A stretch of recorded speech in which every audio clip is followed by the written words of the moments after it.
Dudes and dudettes, how are you guys? This is Chazzy and welcome back to Cinema Chazzy, the segment on this channel named after me with my own little moniker, where I can review movies that I watch, in all different kinds of categories and genres and whatnot, And because I've been playing NBA 2K21, and doing some videos about athletes, within the sport of basketball, I'm pretty sure you guys saw this one coming, I'm going to be reviewing a movie that is very synonymous with the 90s itself, and starring one of the biggest athletes in sports history, Space Jam. Alright, hey, what's up? Now, I did a very similar thing back when I was playing NBA Live 19 and I reviewed Coach Carter, so something related to the games that I was playing there, and today is going to be different. It's going to be nice, I hope the lighting can collaborate because it seems like the sun went behind a cloud there. I don't know what's going on. I hope the lighting looks okay, I got a little thing. By the way, if you guys catch me peeking under the camera over there, it's because I have a mirror set up to see my reflection, to see where I'm positioned, if I'm okay, and if it's not going to stop recording out of nowhere, I've been going through a few issues with this lately. It's been freaking horrible, so I just want to try to give you guys the best quality vlogs that I can. Hopefully the light is gonna be okay. I probably should have recorded this a little bit earlier. But anyway, guys, so let's talk about Space Jam, huh? So it was released back in 1996, and it kind of tells a fictionalized account of Michael Jordan's retirement back in 93 and his return in 94, So it does star him, and also it's a very groundbreaking movie in terms of special effects because, it wasn't the late 90s, so you gotta give the special effects a break, even though Jurassic Park did a lot better in the same, more or less the same era. But come on, it's Looney Tunes, it's a cartoon, So basically they are taking live action, real people, real athletes, and actors, and putting them together with Looney Tunes. They did something together, they did something recent with Tom and Jerry, but it was really cringy, despite being more modern, more recent. It just, somehow Space Jam looks better, I don't know how, but it's actually funny because it got a lot of hate towards Michael himself, Obviously, he was the star of the show, the movie, everybody wanted to see Michael Jordan play basketball again, but it was weird because, the guy can't act.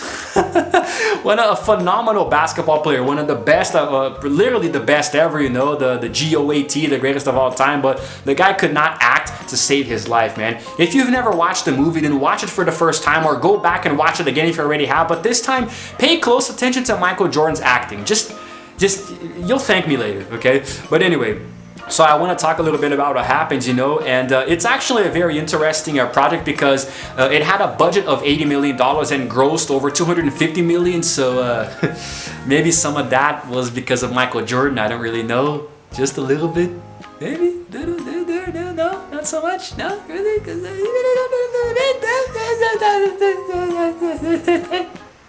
When the world's greatest athlete, Michael Jordan, teams up with the world's best-loved cartoon character, Bugs Bunny, you won't believe your eyes. But anyway, all MJ ass-kissing aside, let's actually talk about the movie itself, It is to this day the highest grossing basketball movie of all time and the 10th highest grossing film of that year, 96, And the story is very ludicrous, it's a little crazy, but it's what you would expect, But basically, it's following Michael Jordan, the retirement year, the first time he retired when he played baseball, But then parallelly, somewhere in Looney Tune land, the Looney Tunes are facing a problem because somewhere on another planet there are aliens who are seeking more entertainment for their theme park, So they track down the Looney Tunes, which doesn't make sense because why do you want your new entertainment to be something that's old at that point? The Looney Tunes were really old, man. They're like 60 years old at that point, but it's okay. I'm not here to judge.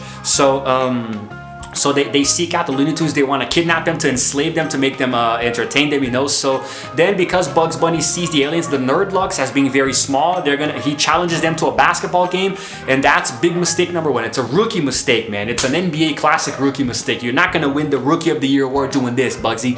All right. So then, what happens is that they do accept the challenge, that Bugs Bunny makes up on the fly because he thinks it's gonna be easy, even though it would make more sense to challenge them to a marathon or maybe like a sprinting thing, because they have Looney Tunes, the Tasmanian Devil, the little Mexican rat whose name I forgot, Speedy, I think, so like Speedy Gonzalez. So why would you challenge them to basketball? But anyway, the movie has to happen, and it does. So what does that smell?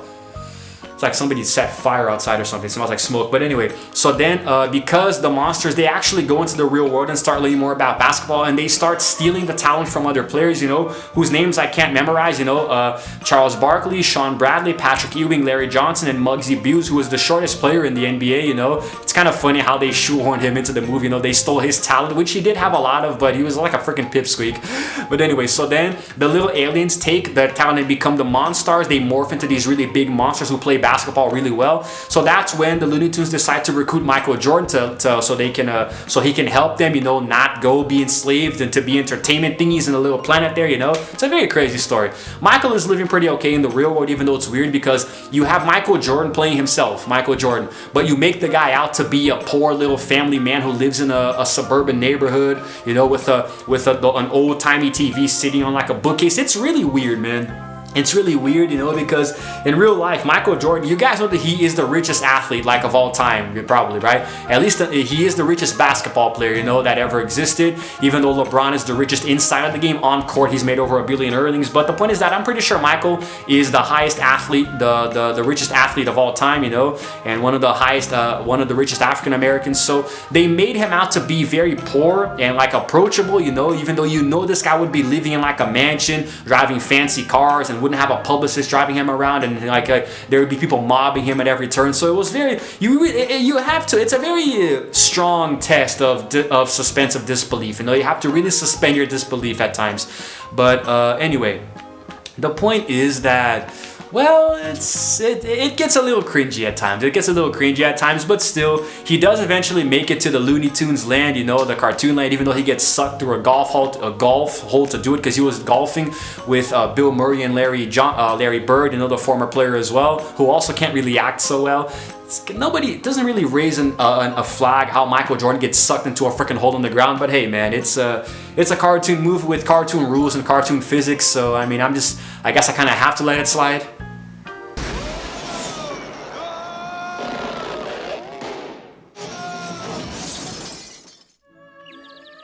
Pardon me, Mr. Jordan. Could I have your your John Hancock? What's going on here? We need your help! So anyway, of course, Jordan does agree to help, you know, and he starts teaching them how to play basketball, which does make for a funny montage trying to teach them the game, you know.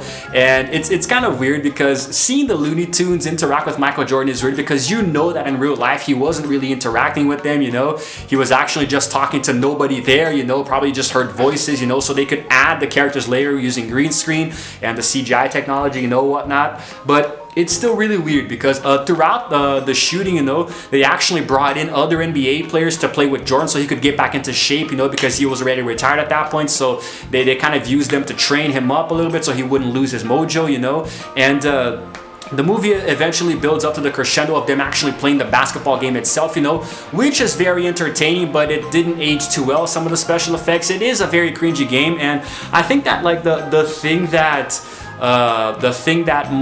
is most hard to swallow is the scoreboard, because it keeps oscillating. Like there was a lot of continuity errors just in the scoreboard alone, if you guys pay attention to it. You can go watch the Cinema Sins video talking about everything wrong with it, you know. He does a very good analysis on it. He takes into detail how there's so much inconsistency, you know.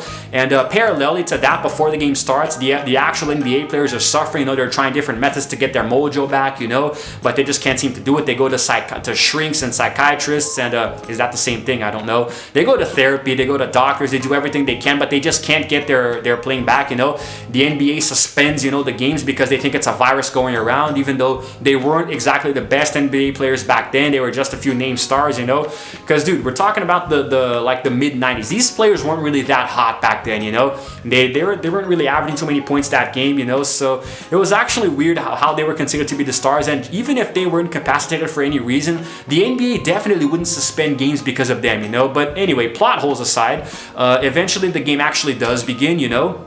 And there is a key moment where they introduce something called Michael Jordan's secret stuff, you know, which is literally just water that Bugs Bunny wrote secret stuff on over, you know. So it works like a placebo, because they start getting their asses handed to them, of course, no, because the Monstars, they're playing very dirty.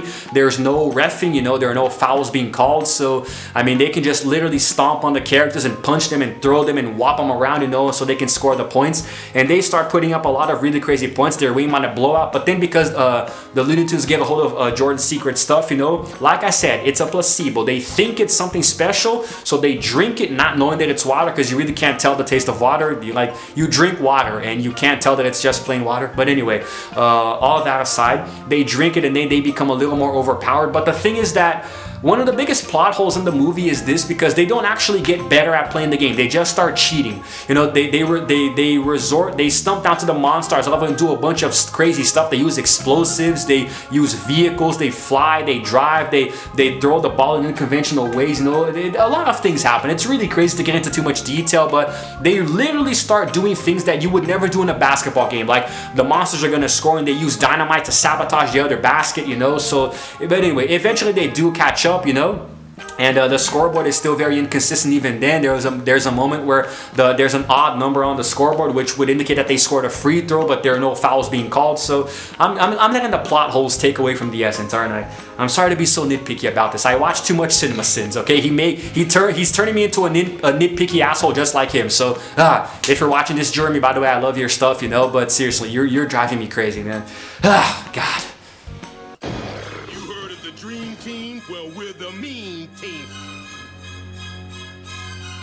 Ready? Yeah! Done. Yeah.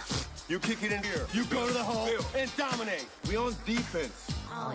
So anyway, at one point, the villain, whose name is Swackhammer, you know, he's the boss of the aliens. He actually threatens Michael and pretty much the Looney Tunes with they kind of make like a deal where they're going to try to play some really high stakes. You know, if they win the game, if the Monstars win, you know, then Michael Jordan is going to come back with them and be kind of like the star attraction in their park, but he's going to be chained to the floor and everybody's going to dunk on him. You know, he's going to be kind of like a prisoner where everybody can just be, he can be used for entertainment. But of course, if they win, if the Looney Tunes win, that they are going to, then the Monstars have to return the talent back to the NBA players and never bother them again, you know. And of course the Looney Tunes do win, you know. In one of the most famous shots in movie history, Michael Jordan uses cartoon physics to extend his arm and score a buzzer beater, you know, so they win the game. And a very interesting moment of comeuppance comes because he convinces the Monstars to turn on their boss because they are now much bigger than him, so they take him and strap him to a missile and they shoot him towards the moon, I believe, you know. So very entertaining, very good payout there, and they eventually do join the Looney Tunes squad. They let them join, you know. But what's really funny about this sequence here, aside from Bill Murray coming in out of nowhere and actually making a difference in the game, you know, there were a few jokes about him playing NBA, but everybody rejected him, you know. But he was eventually given some appraisal, but yeah, I guess he gave up for some reason, wasn't really feeling it. But then probably the best or the worst moment about the movie is Michael Jordan's line reading at the end. If you watch the movie, you know what I'm talking about. God, it hurts so much, man, because he looks at the villain and says, "Yeah, you want a piece of me? Come and get it." Dude, I can act better than that in one of my YouTube videos if I wanted to, you know? You gotta give the guy credit. He is not an actor, he was an athlete, you know? So he didn't have any acting chops, but he more than made up for it with on the basketball court. But man, it was cringy as hell. You can't deny that it was cringy as all hell, man, you know? That probably defined the movie, you know? That one cringy line itself by Michael, you know? But then eventually they do go back to Earth, you know, everything is okay. But the events of the movie, you know, they after he gives the other players back their powers, you know, they actually play some 3-on-3. They actually play a little bit, you know. And it's funny because the way that they discover that they have their powers back after touching the magic ball, they just shoot a few free throws, you know, and it just somehow makes it like they do like a dunk or two. But anyway, it was actually a very touching moment, you know. And the remarks of the players convinced Jordan to resume his basketball career, so he comes out of retirement in '95 to play, you know. So the movie is kind of like a fictionalized, it kind of takes place between his real life retirement, you know. So yeah, it was really nice. I really liked the movie a lot, man. I really liked it a lot, you know. And I actually watched it for the first time recently, you know, because I started getting more into basketball. I had never seen the movie, and I'm a 90s kid, so yeah, I'm not really representing all of y'all right now, am I? Man, the lighting really crapped out on me, right? I have to finish this up before the sun goes down or something. It's very rare for me to record videos this late, but my damn battery wasn't charged, so... But anyway, guys, yeah, you know, and there was actually a very interesting parody, really funny by Ryan Higa, doing a Space Jam 3 parody, which is really cool with Jeremy Lin, you know, this time. So, and there is a sequel called Space Jam: The New Legacy with LeBron James. I'm really excited to watch that, you know, and I've beaten the game. I've gotten all the achievements on the Xbox, and I'm definitely going to do gameplays for that for you guys one day soon. So, you know, stick around with that. stick around for that. And I guess that's all I can say. No, I guess that's all I can really say. You know, I just wanted to get this review out there. You know, try to make it to tell you guys what I think about the movie, which I did enjoy a lot. You know, I really liked it a lot, even though it didn't age very well. You know, it really didn't. When I tablet down, did not age very well, but I still enjoyed it a lot, and I'll definitely watch it again soon. You know, I think at this point I watched CinemaSin's video analyzing what's wrong with it more than the actual movie, which is really entertaining. So yeah, I should probably get going before the lighting gets even worse in here. I probably should have turned that light in the kitchen on as well. But anyway, guys, I hope you guys enjoyed this, you know, and if you did, if you watched the movie, let me know in the comments below, and if you didn't, you just gave yourself a bunch of spoilers. You guys gotta learn to stop watching these movies reviews until after you've seen the movies, okay? But if you watched it anyway, thank you for the view, and if you liked it, then give it a like, and also subscribe to my channel because I release videos every single day, and also hit the notification button to know exactly what time I upload, because I do that completely at random at different times of the day, you never know, but usually it's about 2 uploads per day, you know, maybe 3 soon. I'm gonna be trying something out, you know, to see how the reaction is, okay? I want to give you guys a lot of content. So that's it, guys. That's all I wanted to say, you know. Very good movie. Oh yeah, I forgot about the rating, didn't I? Sorry, I'm gonna go ahead and give it an 8 out of 10, you know. It wasn't exactly perfect. I like it a lot, you know, but it wasn't really, there were a lot of things wrong with it. It did not age very well, you know. You guys already got the full analysis here, but I almost forgot about the review there, you know. I'm doing the rating after the outro sequence there, so that's a little weird. I'm confused, man. Now the dog won't shut up. I really got to get going now before he starts freaking doing the thing. You know, like when you love but at the same time hate your neighbor's dogs? It's because of this. But anyway, yeah, I'm gonna get going now. This is Chazzy signing out for now, and as always, I will see you guys in the next video. Roll the outro screen. Ow, my glasses. Roll the outro screen. Warner Brothers presents Jordan, Bunny. Special delivery! Together, they just might save the world. Space Jam. You've never seen anything like it. Mwah!